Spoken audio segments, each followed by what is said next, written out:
அருள் தரும் மார்கழி என்ற இந்த தெய்வீக நிகழ்ச்சியின் வழியே இப்போது நாம் செவிமடுக்க இருப்பது மாணிக்கவாசகர் அருளிய திருப்பள்ளி எழுச்சி பாடலை.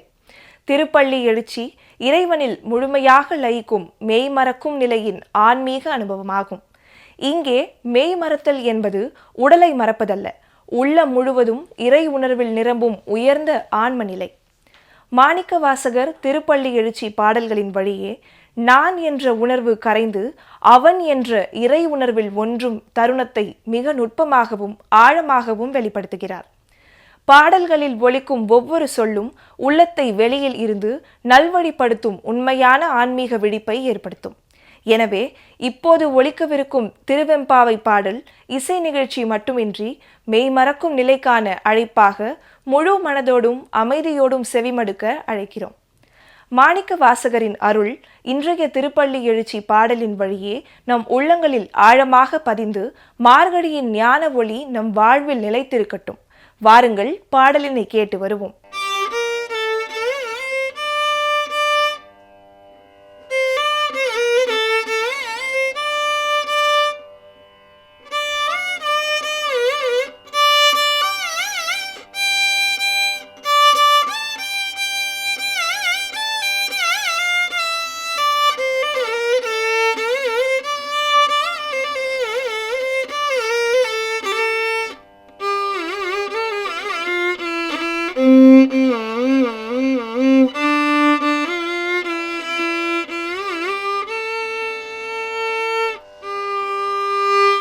முந்தைய முதல் நடு இறுதியுமான மூவரும் அருகில யாவர் மற்றறிவார்.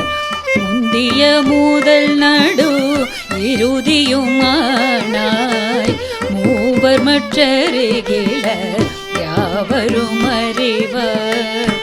பந்தனை விரலியும் நீயும் நின்னடியார், பந்தனை விரலியும் நீயும் நின்னடியார். பழங்குடி தோறும் எழுந்தருளிய பரணே, பழங்குடி தோறும் எழுந்தருளிய பரணே. செந்தள் பூரை திரு மேனியும் காட்டி திருப்பெருந்துறை ஊரை கோயிலும் காட்டி. செந்தழல் பூரை திரு மேனியும் காட்டி திருப்பெருந்துறை ஊரை கோயிலும் காட்டி. அந்தணனாவதும் காட்டி வந்தாண்டாய், அந்தணனாவதும் காட்டி வந்தாண்டாய். ஆரமுதே பள்ளி எழுந்தருளாயே, ஆரமுதே பள்ளி எழுந்தருளாயே.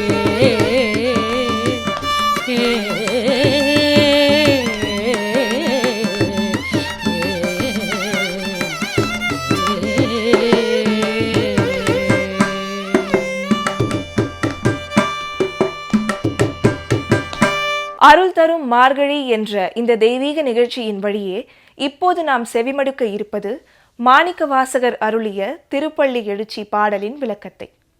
திருப்பள்ளி எழுச்சி பாடல்கள் எவ்வாறு கேட்கும் போது மனதை அமைதிப்படுத்துகின்றதோ அதனது விளக்கம் நம் உள்ளத்தை ஆழமாக தொட்டு ஆன்மாவை விழிப்பூட்டுகிறது. மாணிக்கவாசகர் இந்த பாடல்களில் மனித மனம் இறைவனை நோக்கி எவ்வாறு மென்மையாக பயணிக்க வேண்டும் என்பதை எளிய சொற்களிலும் உயர்ந்த ஆன்மீக உணர்வுகளோடும் எடுத்துரைக்கிறார்.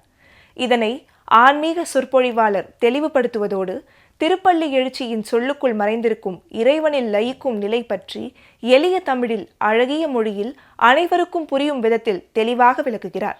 இந்த விளக்க உரை திருப்பள்ளி எழுச்சி பாடல்களை வெறும் இலக்கியமாக அல்ல, நம் வாழ்வோடு தொடர்புடைய ஒரு ஆன்மீக வழிகாட்டியாக பார்க்க செய்யும்.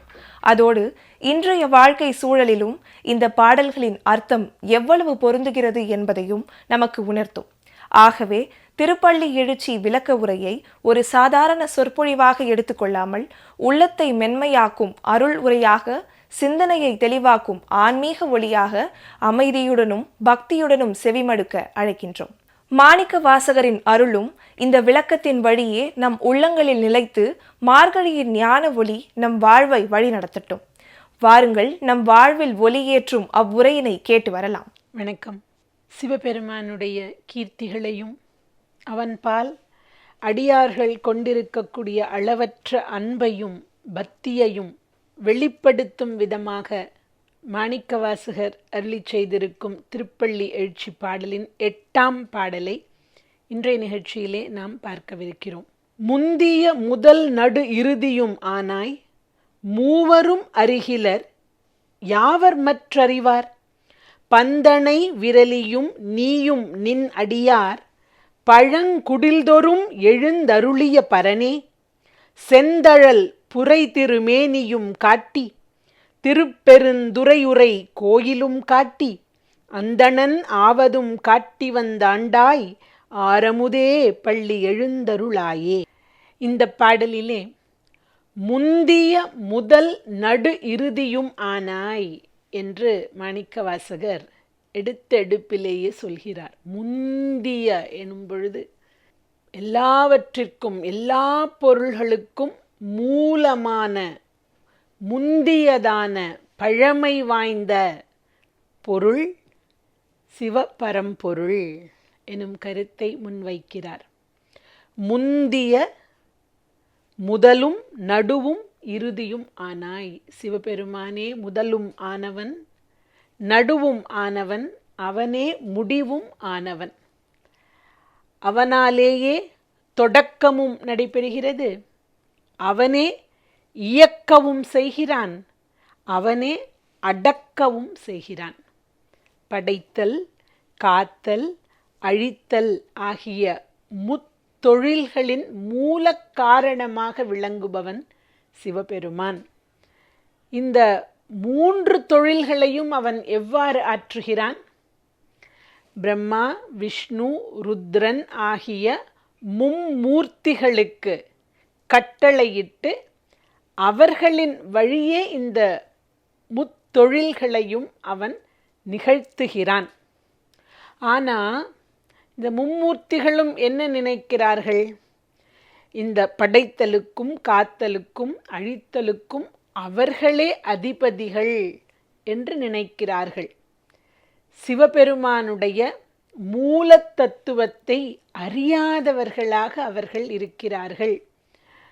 மூவருமே மும்மூர்த்திகளுமே அறிய முடியாத அந்த சிவபரம்பொருளை வேறு யாரால் அறிந்து கொள்ள முடியும் என்று மாணிக்கவாசகர் கேள்வி எழுப்புகிறார். இந்த பாடலிலே மாணிக்கவாசகர் சிவபெருமான் தன்னை ஆட்கொண்ட வரலாற்றை குறிப்பாக நமக்கு சொல்கிறார்.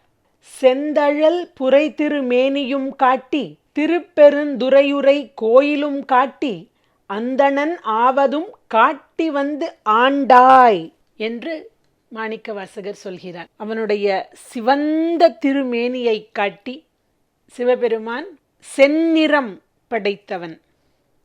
அப்பர் பெருமானும் பாடுவார், குனித்த புருவமும் கொவ்வை செவ்வாயிற்குமிழ் சினிப்பும் பனித்த சடையும் பவளம்போர் மேனியிற் பால்வெண்ணீரும். பவளம்போர் மேனி, அந்த பவளத்தை போன்ற இளஞ்சிவப்பு நிறத்திலே திகழ்பவன் சிவபெருமான். நெருப்பை போன்ற சிவந்த நிறத்திலே இருப்பவன் சிவபெருமான்.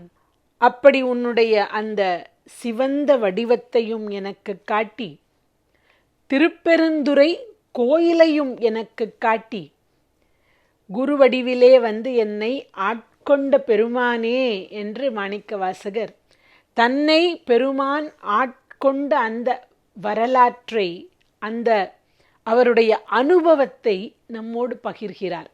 அரிமர்தன பாண்டியனுடைய அமைச்சராக இருந்தவர் வாதவூரடிகள்.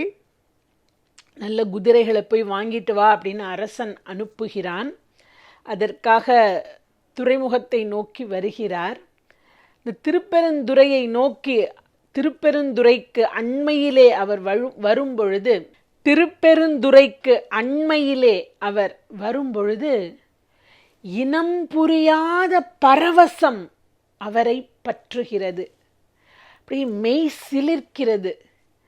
கண்களிலிருந்து காரணமின்றி நீர் கசிகிறது.